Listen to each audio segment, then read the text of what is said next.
and welcome to another Doctor Who Missing Episodes podcast video. Now, we're not doing a live stream, but we are recording it as live. So there will be mistakes, misspeaks, and so on. So just bear with us. Now, we're doing these videos to promote the return of the podcast, which will be back on the 2nd of July with our second part of our deep dive into the Daleks Master Plan. That will be out on the 2nd of July, but it is available on our Patreon feed, which is available in the link below. And I'd just like to say thank you so much to our wonderful supporters, not least our mighty Kublai Khans, who are Anthony Carroll, Bedwyr Gullidge, Jess Jerkovic, Paul Cook, Ray Badrick, Simon Whitehead, Tim Arding, and Unknown Consciousness. Thank you so much, guys. So, what are we going to do this evening? Well, I thought, I don't know what Paul thought, but we're seeing a lot of comments in our missing episodes conversations saying that the only chances of missing episodes being found now are via probably orphan episodes in the hands of private collectors. Is that fair, Paul? It is, and you can understand why people would think that. Sure. It's a long time since anything came back via another route. And sure, the well seems dry. Yeah. Now, there are some brilliant resources available online and in print. And what we're going to talk about relies heavily on an absolutely fantastic website called broadcast.org. Again, I'll put the link in the feed below, in the text below. And so thanks so much to John for the information he provides there. And we get a lot of our facts, especially in the first half of what we're going to talk about from there. There's also a couple of forums where you can pay attention in more detail to missing episodes. And one of those is called the Missing Episodes Forum. So that's available to join and converse, and was created to promote the search for missing episodes. And I can't remember quite whether we've quoted it, but there is an absolutely enormous thread on Gallifrey Base all about the missing episodes. And especially in 2013, which we're not going to dwell on too much, there was a heck of a lot of conversation and armchair research that went on there. So they're well worth checking out. What we wanted to talk about and what thought would be a good topic to talk about would be Ethiopia. If you clicked on our clickbaity card, that's why you're here. And because we've already covered in the podcast the episodes we're going to talk about, we thought we could reflect back on those episodes as a whole and not spoiler what might come up in the future. So, Paul, shall we talk a little bit about Ethiopia and what we've observed over the years going on? Yes, please. Okay. We've got slides and everything. I've got a PowerPoint presentation. I like a PowerPoint. Well. Oh, it's even better. Take it away, Paul. Well, yes, we're going to start at the beginning. I mean, we're giving you just the facts this evening. Television in Ethiopia is the preserve of the Ethiopian television service. It's now known as ETV, and it launched in 1964, based in Addis Ababa. It had been set up a couple of years earlier, in 1962, with the assistance of a couple of British companies, both of which specialize in this sort of thing, helping get television established in the colonies, former colonies, and the Commonwealth at large. One of them was Thomson, who also sold televisions, and the other one was Television International Enterprises. You may have heard of them. They're often referred to as TIE. Sure. And there was also in the mix, not in Ethiopia, but in the world at large, there was Rediffusion as well, wasn't there? So they were a third British company. I think they were British who would be involved in that sort of thing. Anyway, Paul, I interrupted. Sorry. Yeah. Yes, they all specialised.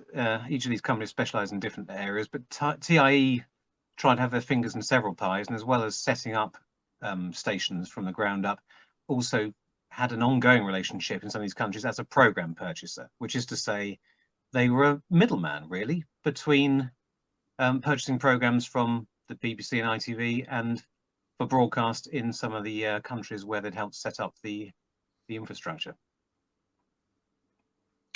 Sure. So I could just read out this quote here. They wanted exclusivity because it was a lot of work to set up these stations, and they wanted some ongoing income from it. So they often had the right exclusively to service the stations with which they were associated with filmed material. Worth pointing out, I think, Paul, that of all those countries, that's just from Wikipedia, but of all those countries that they helped set up, Ethiopia was one, but also just pay attention to Jamaica. We'll come back to Jamaica, and maybe Barbados might get a mention later on. But yeah, TIE helped set up or individually set up all those countries listed. Why are we going on about TIE? Well, we'll come to that later, maybe. Not the evening to sound the Sierra Leone klaxon, but they are there. They are. Yeah. Sure. Yeah. So, again, Paul, I interrupted. I'm sorry.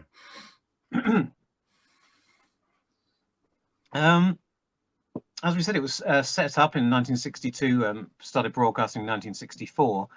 Ethiopia didn't purchase any Doctor Who until 1970, which makes it one of the later countries to take the program. And in fact, for the stories that they did purchase, they were one of the last countries to do so. In fact, let's not be mealy-mouthed about it. They were the last country. They purchased serials A to R of Doctor Who. Oh, sorry. There you go. In 1970, they broadcast them over the next couple of years.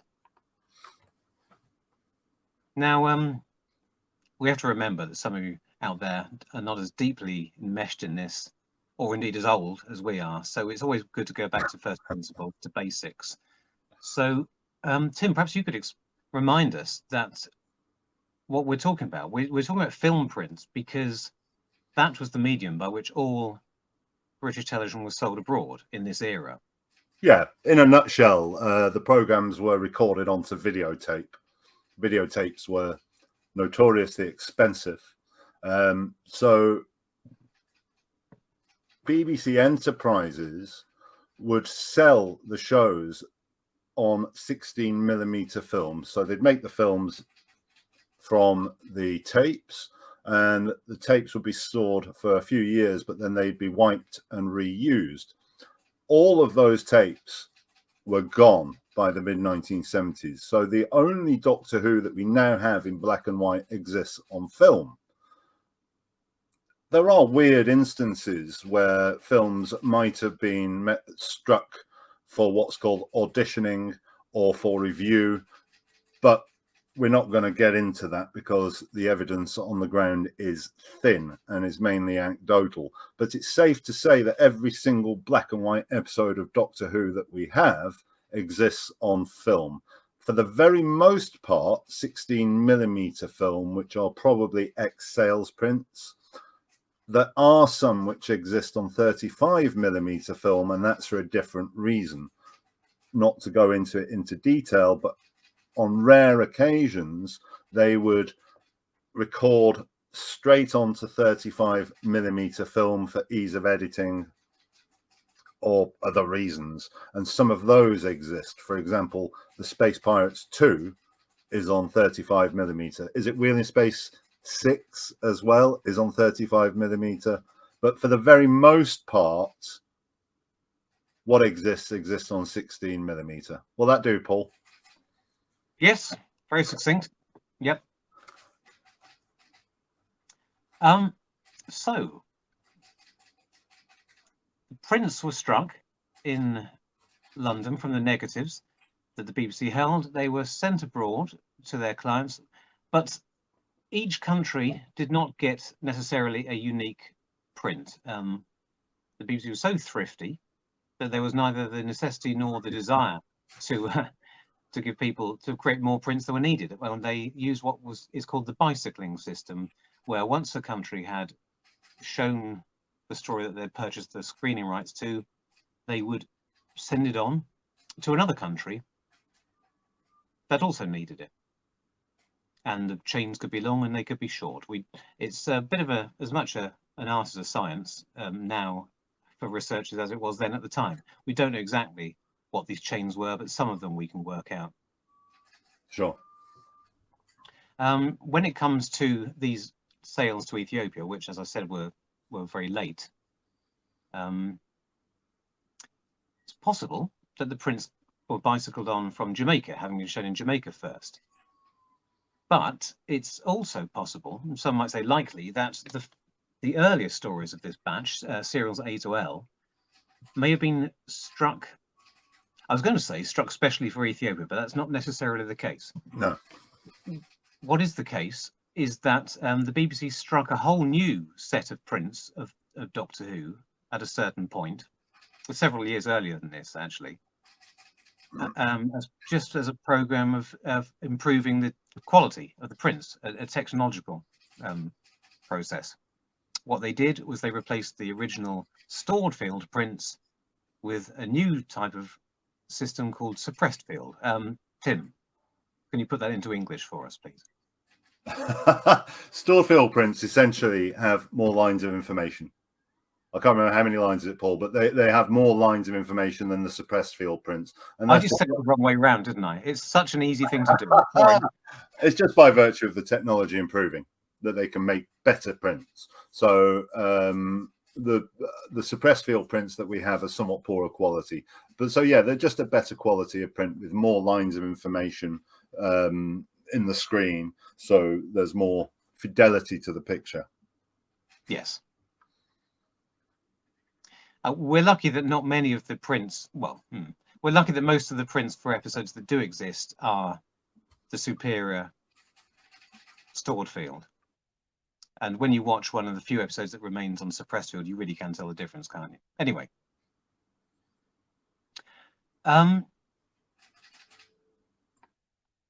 All the countries prior to Ethiopia that bought the stories we're interested in, the missing serials from the first two series, would have bought the earlier inferior suppressed field prints.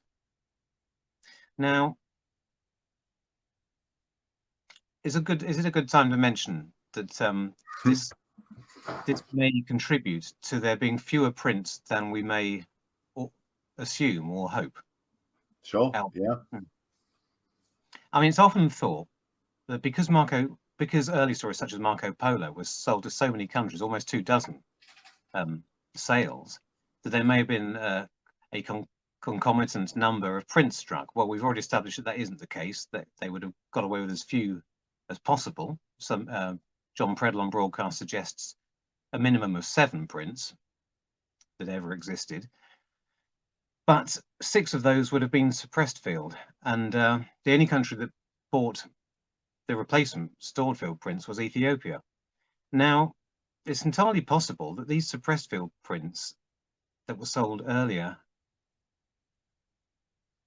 were recalled deliberately by the BBC when they were superseded to get them out of the system. They didn't want these prints, even if new sales were made, they didn't want anyone being palmed off with an inferior product. They may well have been recalled and destroyed, which would mean that we've gone down from nearly 24 sales of, for example, Marco Polo, to 7 prints, to only 1 print, which even possibly could still be out there. Perhaps. Sure. Yeah. But it's a possible explanation of there should be Marco Polo because there were millions of prints. Well, it may be the case that, as Paul says, there was 1 or 2 or, still around in 1970.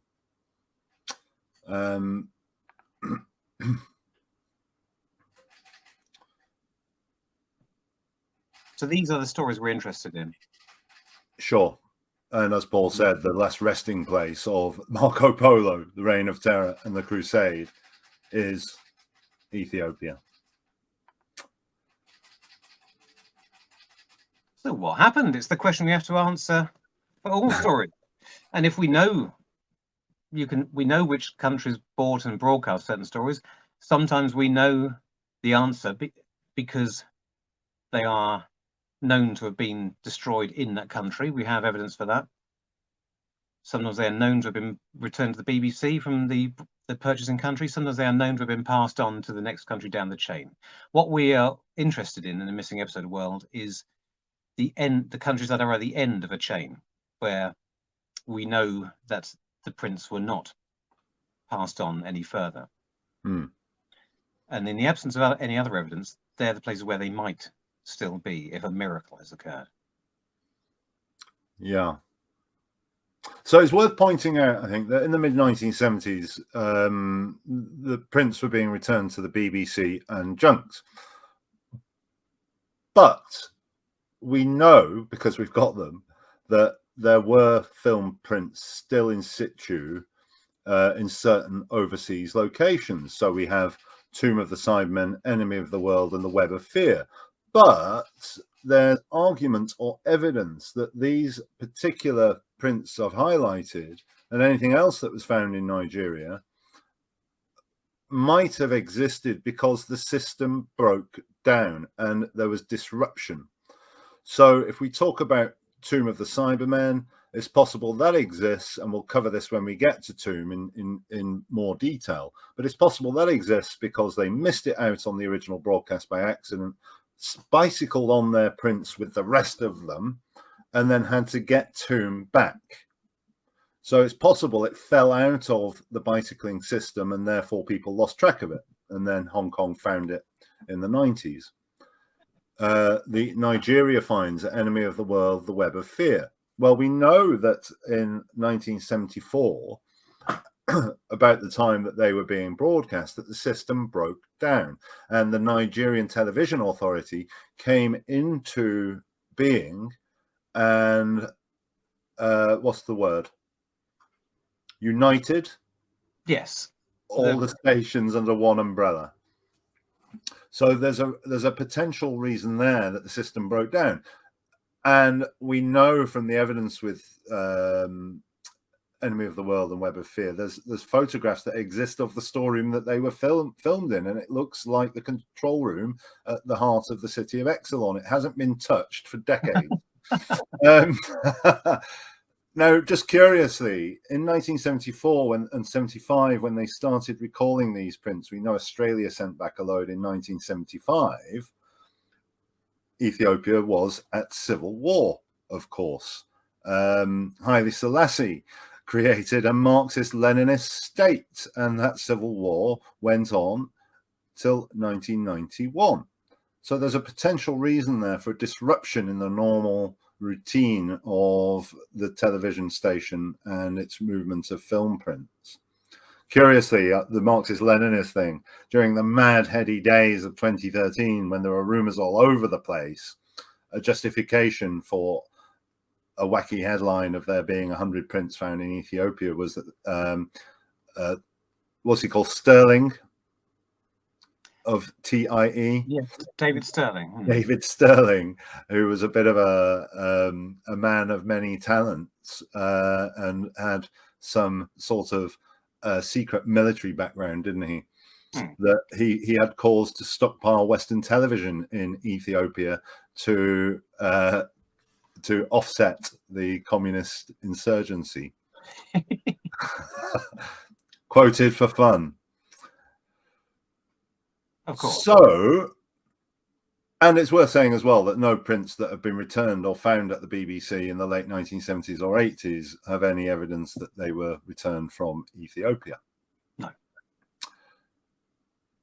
So the search, we know that in 2005, a television producer, Paul Venezes, who we refer to as Missing Episodes Commander-in-Chief, and a man by the name of Philip Morris began their worldwide trawl for missing television. Now, Philip Morris had a new approach, which was to in-person visit countries in situ and knock on the door of the television station and ask if he could do business with them. Because there had been sporadic attempts to contact foreign television stations and archives remotely in the 80s, and some success came from that, but there's evidence that not every station was contacted, not every station replied, and really by the 2000s, it was starting to look as though perhaps that earlier search hadn't been all it could be. And well, Nigeria had been contacted, hadn't it, with some success in that the Time Meddler was returned, the War Machines was returned, but there were at least 12 episodes still there. So we know that Philip Morris was in Zambia and did work in Zambia. And in a later interview, he reported that while he was in Zambia, he took the opportunity, while he was local, to visit Ethiopia, a continent away, and Kenya. And he reported that his first visit to Ethiopia, he wasn't allowed access because, in his words, they were very good with control at the time. It sounds as though he had quite a lot of success early on, because even before he started this search, he had, while working in Africa, made contact with some people in the television industry, and some places took him in at face value. They were impressed by what he was, the service he was offering, and let him in as a private individual. Others, and it seems specifically Ethiopia, presumably required some more formal proof of who he was and what he was up to. Sure. Can I just say as well, you're not having interference on the recording. If you can hear a rat-a-tat-tat, I hope it's not too loud. It's very warm and my degus are drinking. But it seems to have stopped. But I'll point it out if it happens again. Now, while Philip Morris appeared to be traveling around the world looking at TV stations, Paul Venezes on the aforementioned Missing Episodes forum was giving updates to enthusiasts. And what he had done is lay out some of the countries that are being investigated. Ethiopia was mentioned, and in 2011 in particular, when they were starting to get the results in, as it were, Paul said, based on what we know and have discovered recently about how film was bicycled around, we think it's unlikely there is any material in Ghana, Uganda, or Zimbabwe. And indeed, in other posts and comments, he ruled out Kenya, Zambia, Singapore, New Zealand, Canada, Iran.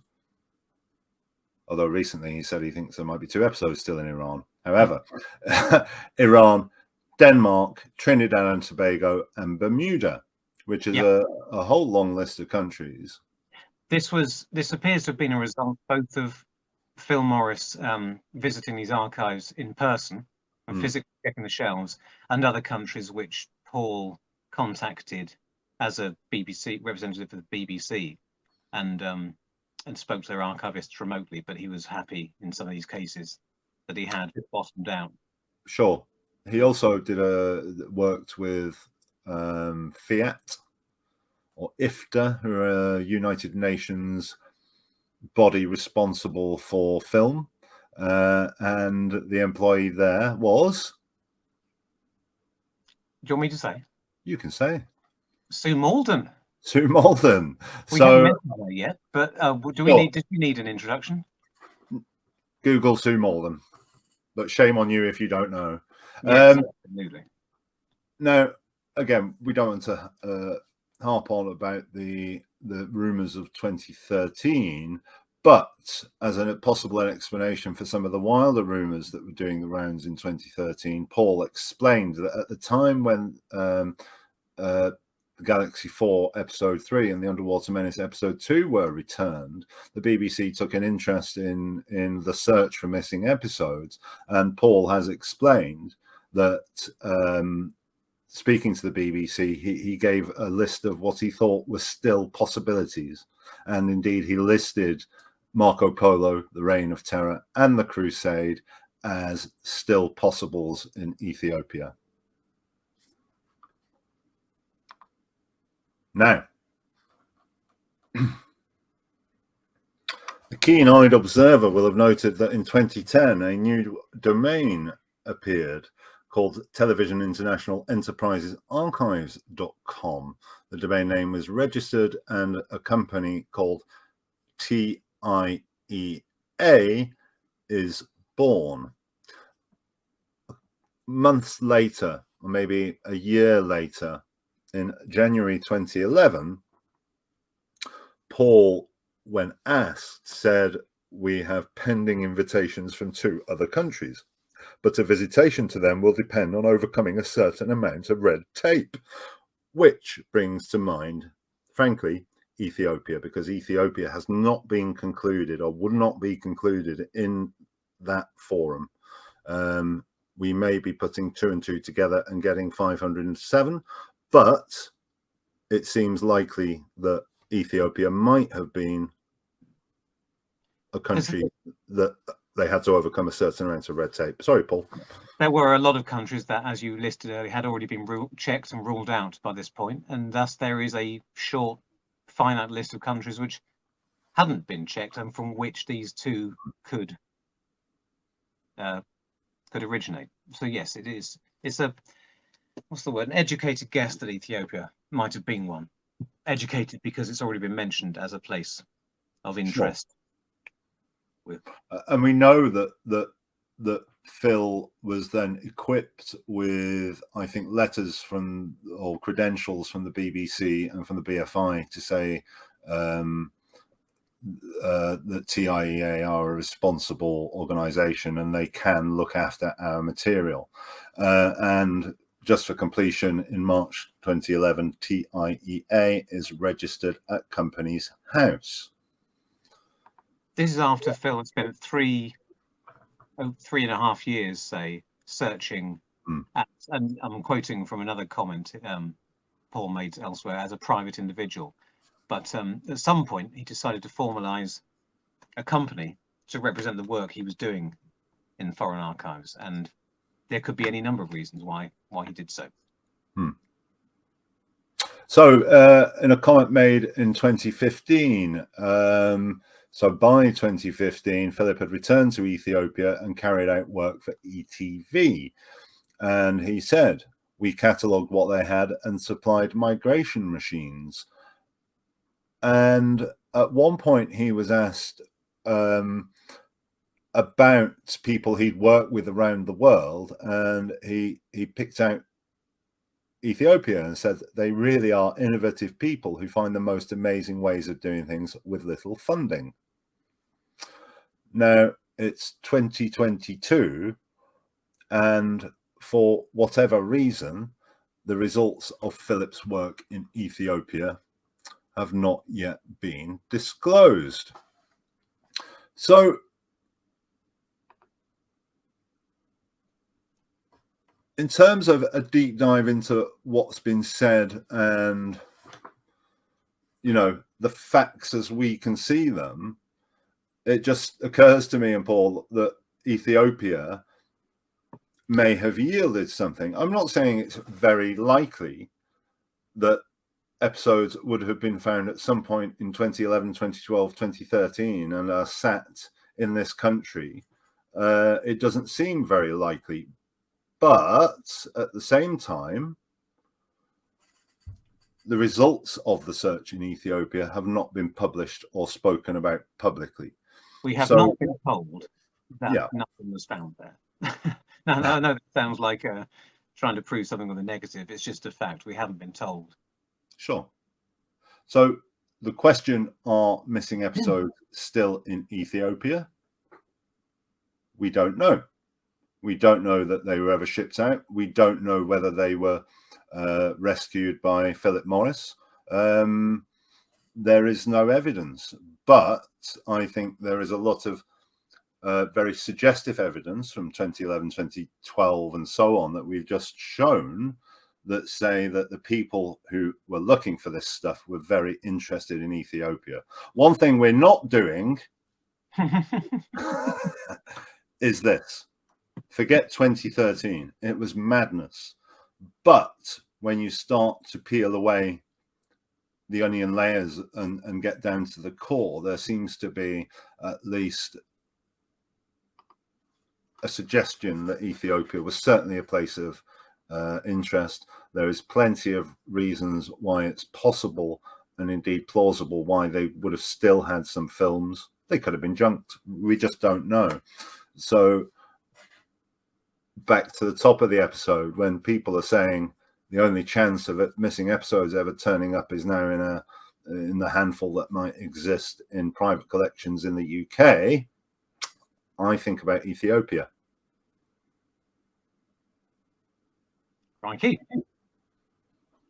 There we go. Is that the end of the video, Paul? Yeah, so I'm going to get to see Marco Polo now. That was me thinking I'd never get more than the first 2 episodes, and I'd have to go to Iran to get them. But wow, thank you. You've given me new hope. We need a Monty Python green satire flashing up over the screen. Hope you enjoyed that, everyone. Just the facts. Just the facts. Just the facts. And a reminder, we will be back with our proper podcast instead of these weird video ramblings. You can forget what we look like when this is published on the 2nd of July. Okay, say goodbye, Paul. Goodbye, Tim. Yep, Tim. Bye, Patreon. Bye, general public. Bye.